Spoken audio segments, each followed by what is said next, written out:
ninguém sabe em que momento que a arca se perde. Provavelmente entre as construções e as destruições do templo. Porque aí o que acontece? O que era o tabernáculo? Nada mais do que um símbolo para aquilo que seria o templo, certo? Porque depois o templo, você vai ver que o templo obedece exatamente as mesmas coisas, só que, claro, com uma construção muito mais formulada, até porque é uma construção estabelecida. Aqui o povo ainda estava migrando de um lado para o outro. Quando eles chegam em Jerusalém e o Senhor estabelece ali como capital política e espiritual, então a gente tem o quê? O estabelecimento daquele lugar, e ali é construído o templo. Quando é construído o templo, esse templo ele foi construído e destruído 3 vezes durante a história. Então ninguém sabe em que momento essa arca se perde de vez. Claro que chega um momento no próprio templo, depois de um tempo, não no início, mas depois de um tempo, onde Deus já não se manifestava mais. Por quê? Porque o povo estava corrompido, já não havia mais adoração, enfim. Então Deus não se manifestou no templo o tempo inteiro, certo? Chegou um momento em que a glória de Deus ela é tirada e ali não existe mais a manifestação do Senhor, amém? Mas inclusive existe aquele filme do Caçadores da Arca Perdida, né? Do Indiana Jones, é meio antiguinho assim, mas eu curtia pra caramba aquele filme. E inclusive no filme mostra uma coisa muito interessante, né? Que na hora em que eles tem uma parte do filme em que eles roubam a arca lá, eles acham, enfim, e aí eles vão para um lugar onde eles querem manifestar ali e tal. Aí um homem lá se veste de sumo sacerdote, que é essa pessoa aqui, coloca a roupa, todo o aparato da roupa, enfim, tinham essas 12 pedras no peitoral, que representavam as 12 tribos de Israel, existiam pedras nos ombros também, que nós vamos ver mais pra frente, enfim. No filme, ele vai e coloca todo o aparato, e na hora que abre a arca, né, no filme, né, claro, Hollywood, mas na hora que abre a arca, o Indiana Jones fala, não olha, vira pra cá, e é irresistível, né, você dá uma olhadinha, né, pra ver, e todos os que estão ali morrem fulminados, teoricamente fazendo uma alusão à história real, né, só que, claro, hollywoodiano, né. Então nós temos aí o sumo sacerdote e o sacerdote, certo? Na época de Jesus, tem uma curiosidade, na época de Jesus existiam 2 sumos sacerdotes. Você vê o ponto que chegou a corrupção dos homens, né? Ó, aqui são quando foram feitos, ó. Olha que perfeição, né? Aí, bem parecido mesmo, né? Os sacerdotes tinham uma vestimenta específica e o sumo sacerdote mais ainda, né? Porque era aquele que intermediava a relação de Deus com Israel, certo? Então aí nós temos os sacerdotes descendentes da tribo de Levi, como eu disse. Esses sacerdotes eram responsáveis pelo serviço no tabernáculo, tinham vestes especiais para diferenciar do povo de Israel. Para que eram as vestes assim? Justamente para diferenciar. Olhava, sabia que era um sacerdote, certo? Já olhava, já sabia que era um sacerdote. Só a tribo de Levi, só? Não. Para trabalhar, para trabalho no tabernáculo, sim, a tribo de Levi. Não, as outras eram o povo de Deus, ficavam ao redor, como eu disse aqui, né? Se a gente imaginar, cada tribo estava aqui, mas só eles tinham o acesso total ao tabernáculo, amém? Era um povo separado realmente para esse, era uma tribo separada realmente para esse trabalho, certo? E aí nós temos o sumo sacerdote, tinha que ser descendente da tribo de Levi. Arão foi o primeiro sumo sacerdote, só ele podia entrar no Santíssimo, uma vez por ano, no dia da propiciação, certo? Então, essa roupa, inclusive aí na apostila, não sei que parte, olha aí, ó, na página 56, tem uma parte aí que fala um pouco das vestes, certo? Então nós temos aí duas pedras, tudo pedra preciosa, tá, irmão? Que ficavam nos ombros, de cada lado 6 tribos, ou seja, você vai aí vendo a simbologia. Sobre o sumo sacerdote existia sentia o peso da responsabilidade das 12 tribos de Israel, do povo que Deus havia escolhido. No peitoral também, cada pedra de uma cor também representava essas coisas. E tem uma curiosidade. Na parte de baixo, inclusive eu não sei se tem na apostila, acho que não. Na parte de baixo, né, a gente viu ali os sumos sacerdotes, existiam sininhos que ficavam na barra da vestimenta do sumo sacerdote. Aí, para que esse sininho? Irmãos, é interessante. O sininho era exatamente para que, se ele entrasse no santíssimo e o sininho parasse de fazer barulho, é porque ele tinha sido fulminado. Então é o seguinte, tá tudo bem. Se já era. E sabe como que ele era puxado de lá? Uma vara. Não podia ninguém entrar lá para pegar ele. Então era fulminado, puxava só os restos. Então assim, para você ver o tamanho da glória de Deus, né? Entender isso, né? Então toda essa vestimenta, cada um, tudo orientação de Deus, amém? Eu acho que foi aqui mesmo que eu coloquei nessas fotos. Vamos ver.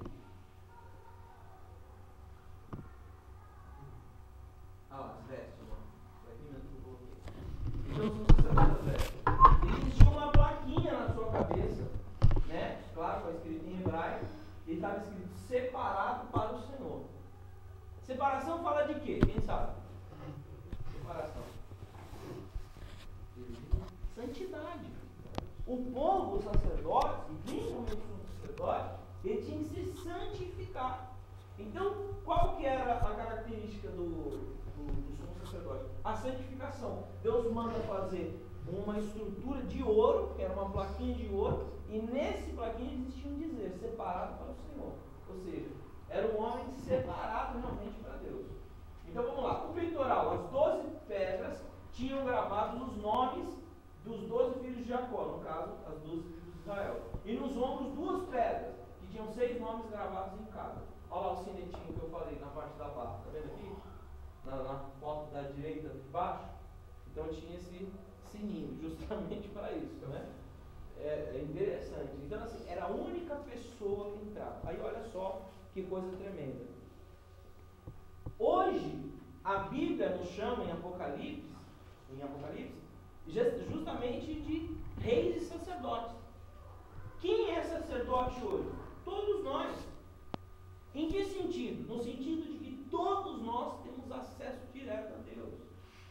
Se você for se transferir para essa época aqui, imaginar viver nessa época, as pessoas não tinham acesso ao Senhor. No sentido de orar e ser respondido, e viver um milagre, não existia isso. Existia um acesso extremamente restrito de orientação e de cuidado de Deus só. Então hoje nós temos acesso livre. E quando o Senhor, aí você vai transferir um pouco, quando o Senhor morre na cruz e derrama o seu sangue, você vai entender por que existiu o sacrifício. Por que ele derrama o sangue? Porque ele derrama um sangue puro.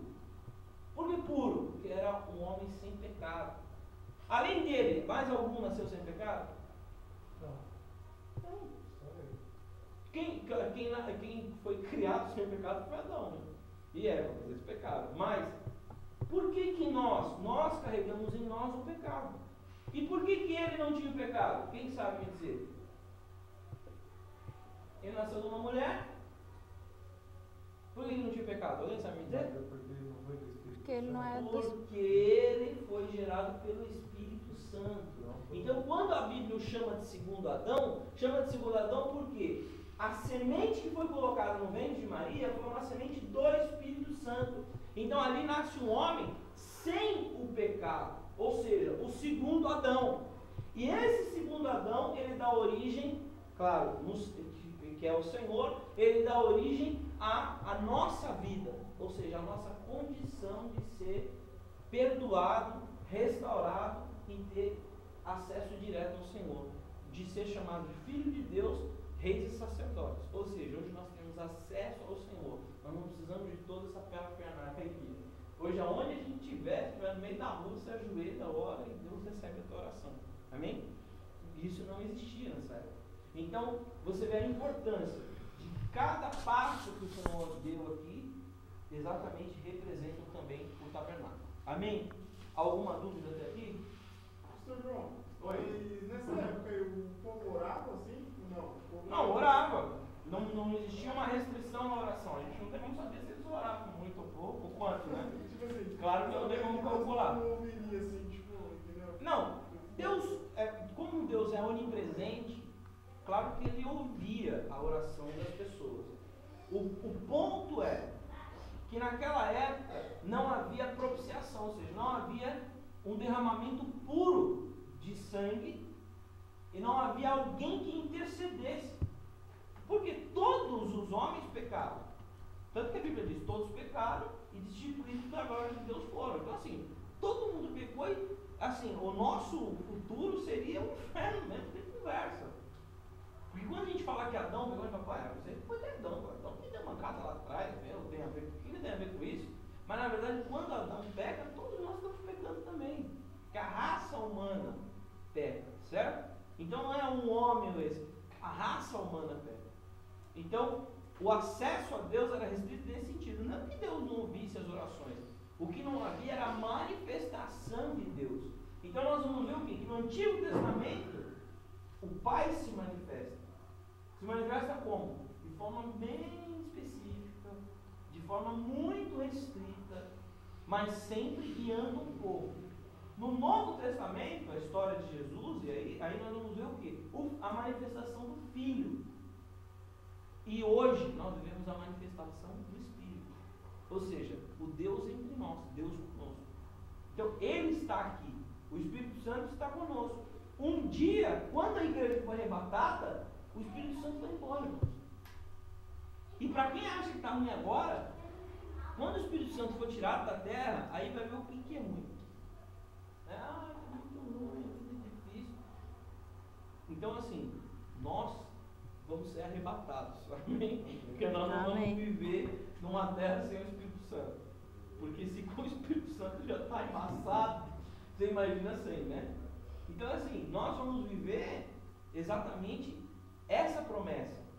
Que essas manifestações, chegou uma hora que exatamente o Senhor, de uma forma geral, ele se retira.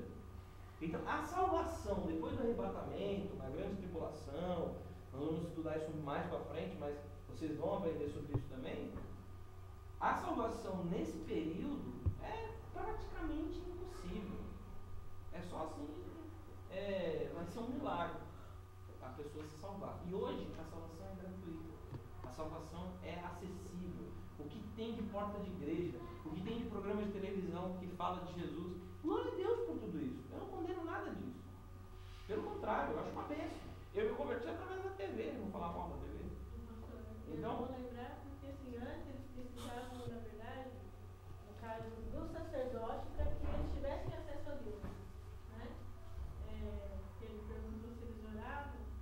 E hoje, como que a gente tem acesso a Deus? Através de Jesus Cristo, que nos dá livre acesso. Então hoje a gente não precisa de intermediador, né? Resolução, alguma coisa assim, né? A gente tem o livre acesso porque Jesus Cristo nos leva. Não tem intermediário mais. Eu pensei assim, o povo não, se o povo orava, orava. O povo ficava acomodado, pecava, ficava lá sentado. Não, pelo contrário. Você imagina o seguinte, quando existiam os dias da propiciação, existia ali um luto geral. Você imagina, quem tem animal de estimação sabe. O animal, quando você sacrifica de certa forma um ser que está próximo, que você tem acesso. Não é, vai lá. Então, existia uma situação de desconforto geral no povo. Mas isso era necessário justamente para alertar. O sumo sacerdote, ele era um intermediário. Hoje não existe intermediário. Tanto quando o Senhor Jesus, ele diz, Pai, entrego a ti o meu espírito,